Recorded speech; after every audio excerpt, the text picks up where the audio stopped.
From Studio 3 at Buzz TV, it's The Horse's Mouth with Tom McManus.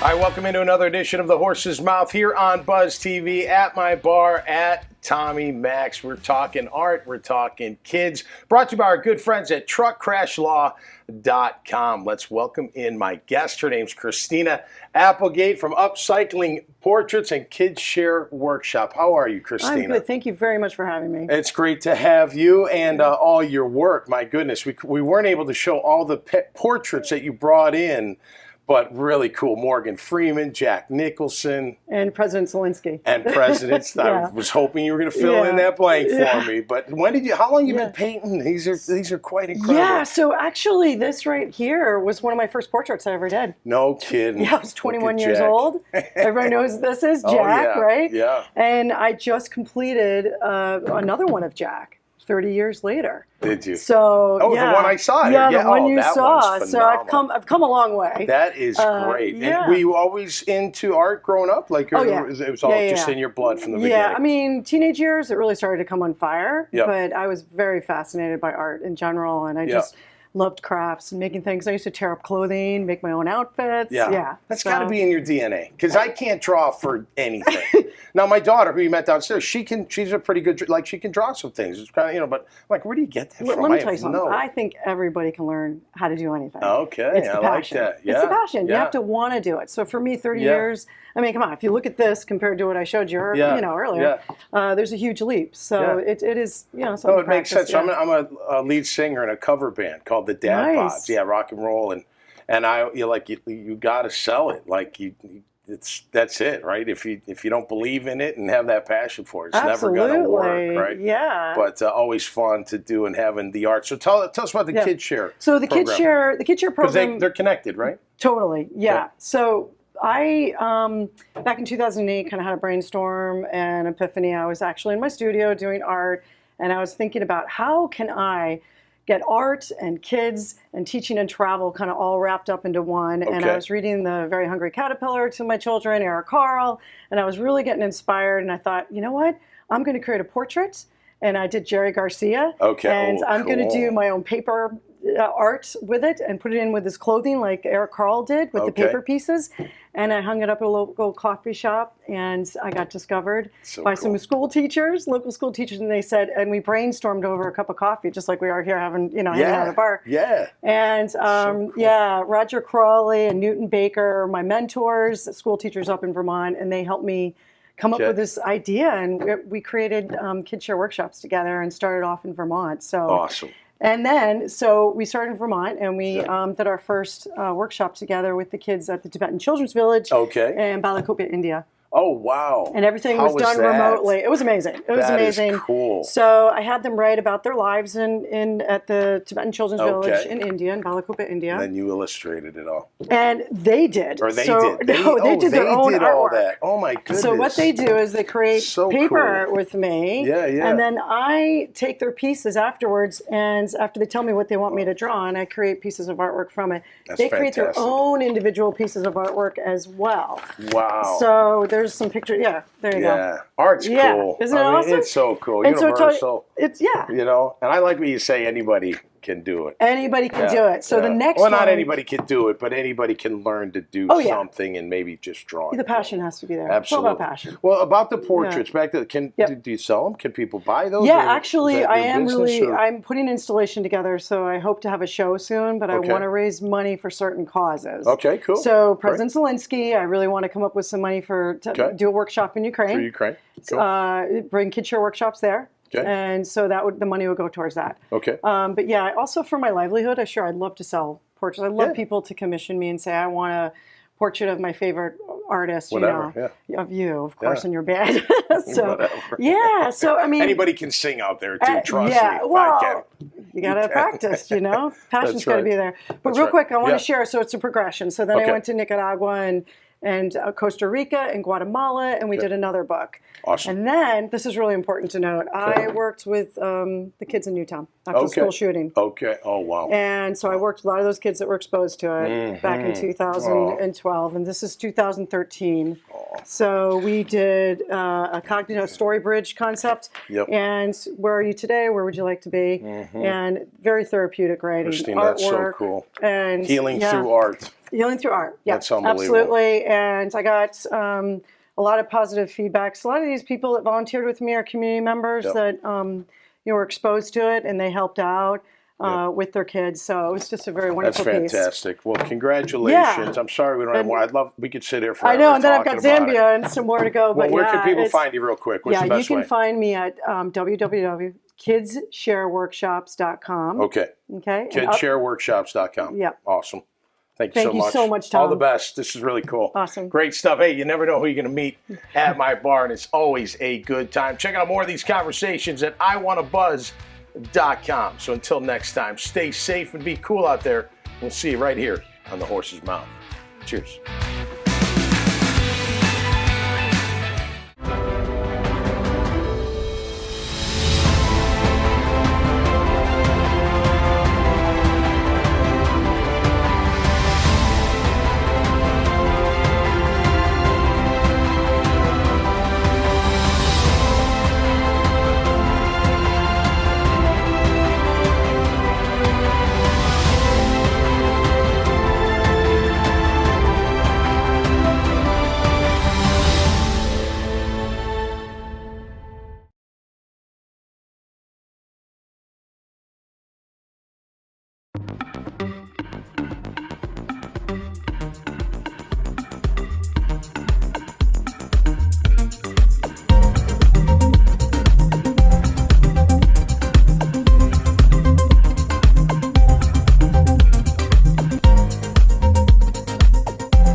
From Studio 3 at Buzz TV, it's The Horse's Mouth with Tom McManus.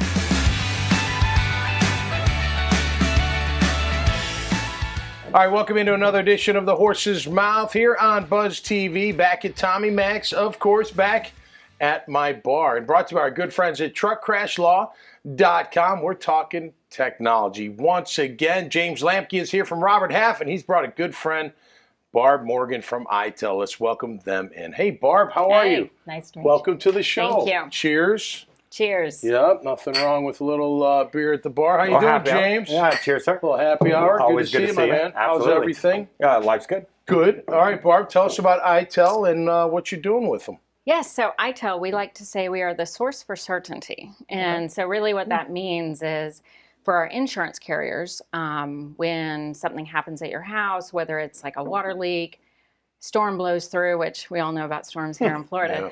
Yeah.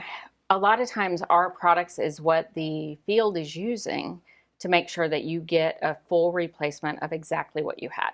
Okay. So we are kind of that Switzerland per se, to make sure that, if you have this type of wood, you're going to get that type of wood again. Okay. And then we also have the housing division that helps, families who are displaced during storms. Okay. And our cabinet repair side of the business. So that's our U.S. presence, and then we have a Canadian. Okay. And how long you been in technology for? Was that your whole career? Or? Yes, so a long time. You must enjoy it. I do. I love it. I start with my hands on the keyboard.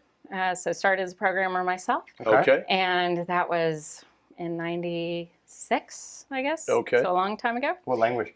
So started in COBOL. That's what I was going to say. Which is still alive and thriving, as crazy as it is. It's coming back. It is. Is it really? Yeah, it is. I'm not even a tech guy, but I remember It is. that. I mean, they're even adding educational courses in the curriculums here in Jacksonville to teach COBOL again, because it's just something they don't want to move. A lot of organizations don't want to move away from. Yeah. Yeah, we worked with the Georgia school system when I was with FIS, the previous company, and we talked to them. We said, look, it's still alive and well. There's still a lot of mainframes that are running large amounts of data, and getting that skill set, for the new college graduates is very important. And so they had, I think, 8 colleges up there that were trying it, and it was going very successful. And good to hear that it's coming down here as well. Yeah, absolutely. Hey, more tech being taught in the schools at a younger age is a good thing. And it's such a big conversation these days. Is making sure that we're educating our students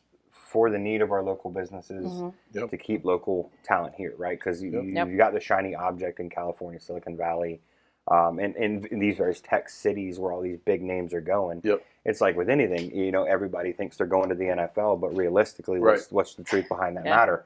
But investing in these students in that technology and creating the interest of things that are like here in Jacksonville, to some of the companies that people don't realize are here and some of the technologies that are here. Right. I think that's what our school system is really trying to focus on now, is how can we best contribute to the IT leaders of the day and get them the talent. Yeah. So Barb, day to day, what are you doing with ITEL? What's your day to day look like? It's been fantastic. So I've been there, 9 months, and really we provided services and used technology to provide services before, but I was really brought in to kind of really run through the transformation and modernize all of our platforms, get us to more of that cloud first, cloud native technology sets. And so it's been fun. It's been a bit of ripping apart something that worked really great, but something that we now need to be real time and just have that speed and scalability that you can get in the modern tech stack. So for me, it's been fun. We've brought in a lot of new talent. Jacksonville's a great area for talent. Huge hub, isn't it, for IT? It is, and it's surprising, as COVID, as we all come out of COVID or whatever we call our new normal, a lot of the East Coast just kind of dripped down. And some of them dripped too far down to Miami. It was too hot for them, so they're coming back up.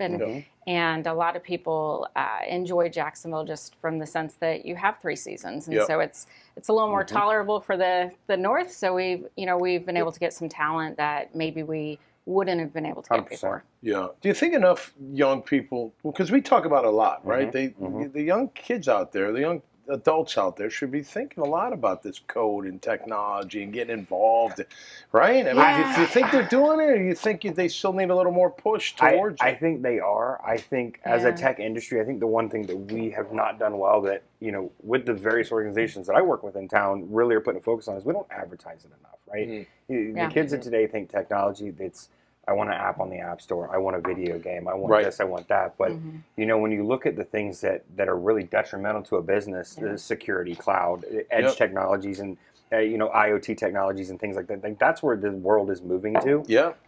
So there's a lot of organizations in town that are a lot driven by CIOs, CTOs, CISOs in town that are really driving that piece of how do we entertain and interest the talent of today.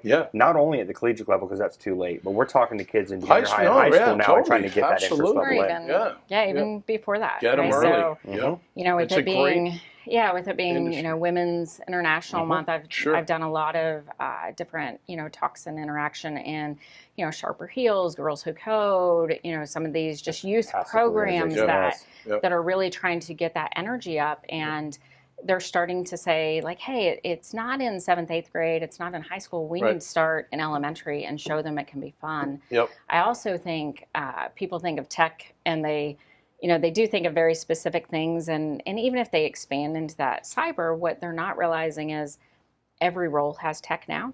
So teaching the foundations of tech is very important. Yep. My product organization, so I have product, data, and technology within my group.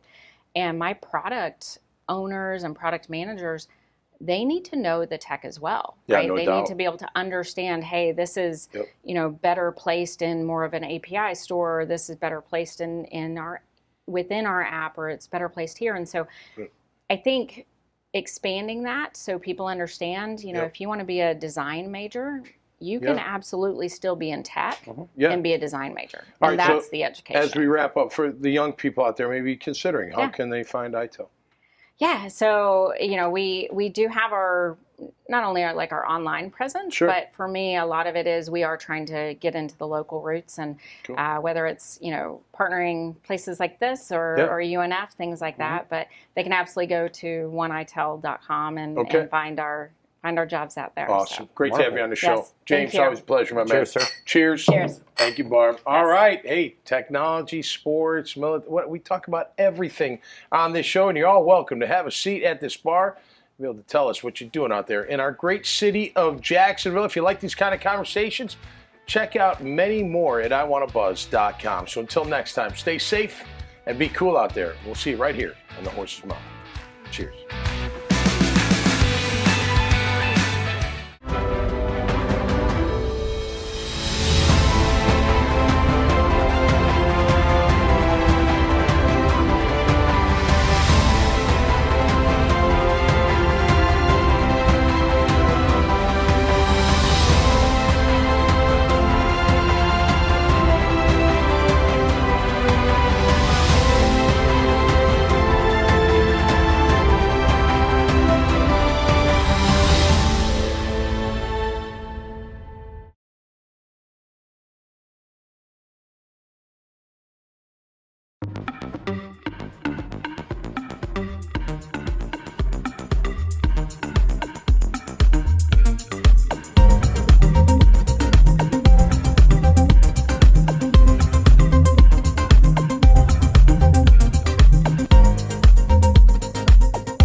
From Studio 3 at Buzz TV, it's The Horse's Mouth with Tom McManus.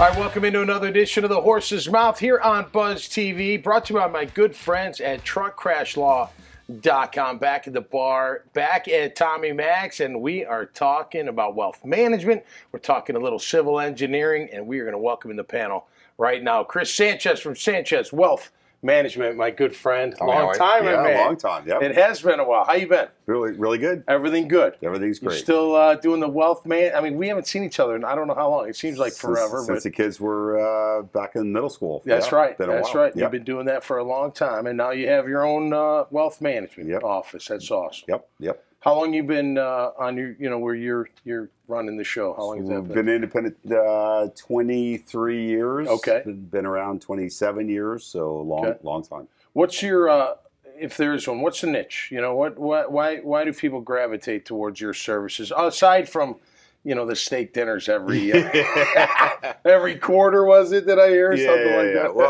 Well, I mean, we act as a fiduciary, so it's a different relationship than most advisors. Yep. We kind of put ourselves on the same side of the table as our clients. Okay. So we don't work on commissions. We put their interests above our own. Okay. More problem solving and managing the risks that they face, both during accumulation and distribution. So is it whatever you're investing in, if you're putting money in, they're putting money in, or vice versa? Like, do they have that kind of? So they hire us to manage their money, and we do so again as a fiduciary for a fee rather than a commission. So, I got you. So we're not selling things to them. It's more of a holistic approach, absolutely, to accomplishing the goals. Cool. And you said 400 households? Yeah, about That's 400. great, Chris. Yep. Good for you, man. Great to have you on the show. Yeah, thanks. All right, Bill Byers is here, Allman Engineering. How are you, sir?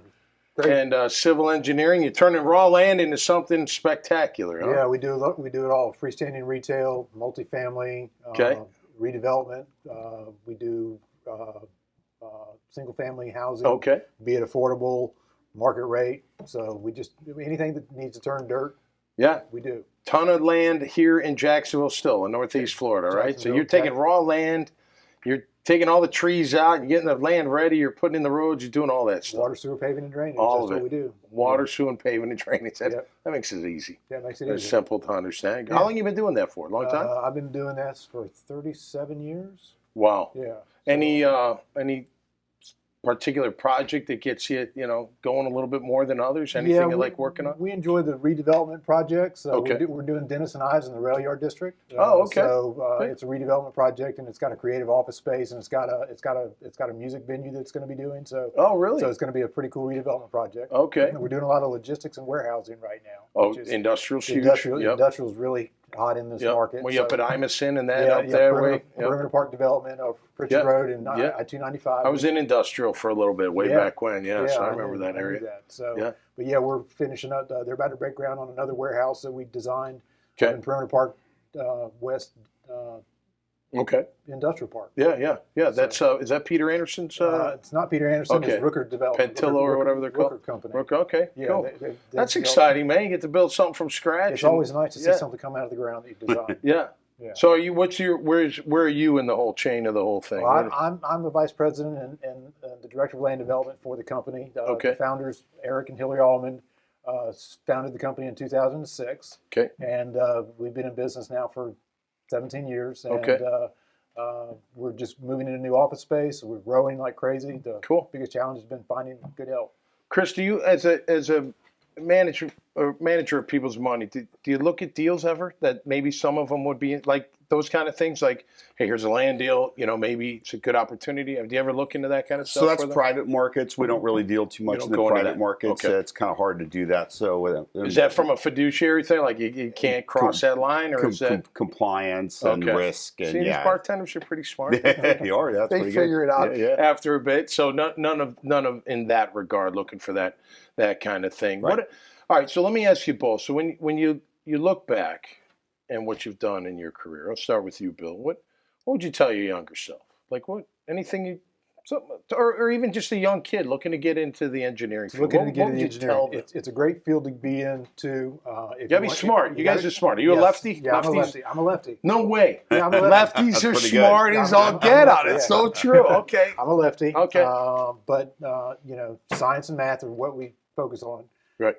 As far as an education, but it's great to get into the field because there's so many diverse things. Civil engineering can be anything from structural engineering to geotechnical to land development to utilities and infrastructure and roadways. So it's a diverse field, and it's kind of recession-proof in the sense of not necessarily land development isn't recession-proof. Sure. But the infrastructure for public works is. Yeah, so you're always needed. Always needed. Absolutely. How can our young people out there find you in case they're looking for that kind of career? So we're on the web, www.allmanengineering.com. Okay. They can reach out to us and let us know if they want to, if they're in the field. Like some of the high schools in town have technical components. Okay. And they have CAD classes, so they can get internships and get their foot in the door with the CAD design, right? CAD design. Yeah. That's exactly what they start with. Yeah.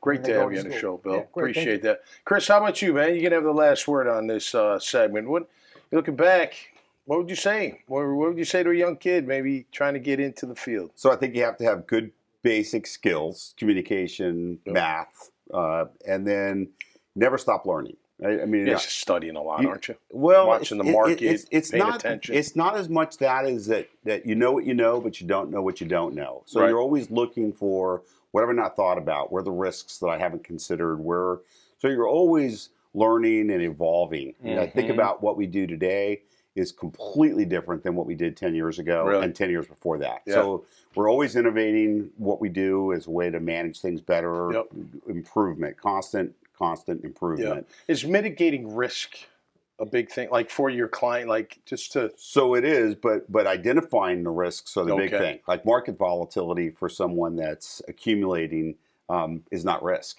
You're not going to sell it for 20 years. It's not risk. Yeah. Someone who's taking out money from a retirement account during down periods, significant risk. Right. So it's identifying the risks that you face and figuring out how to manage those risks. Great, man. Yep. Great to have you on. Yeah, good to see you, my friend. Good to see you. Totally. Yep. Bill, thanks for being here. Yeah, really appreciate that. All right, hey, if you like these kind of conversation that we have here at the bar, there's plenty more at iwannabuzz.com. So until next time, stay safe and be cool out there. We'll see you right here on the Horse's Mouth. Cheers. Cheers.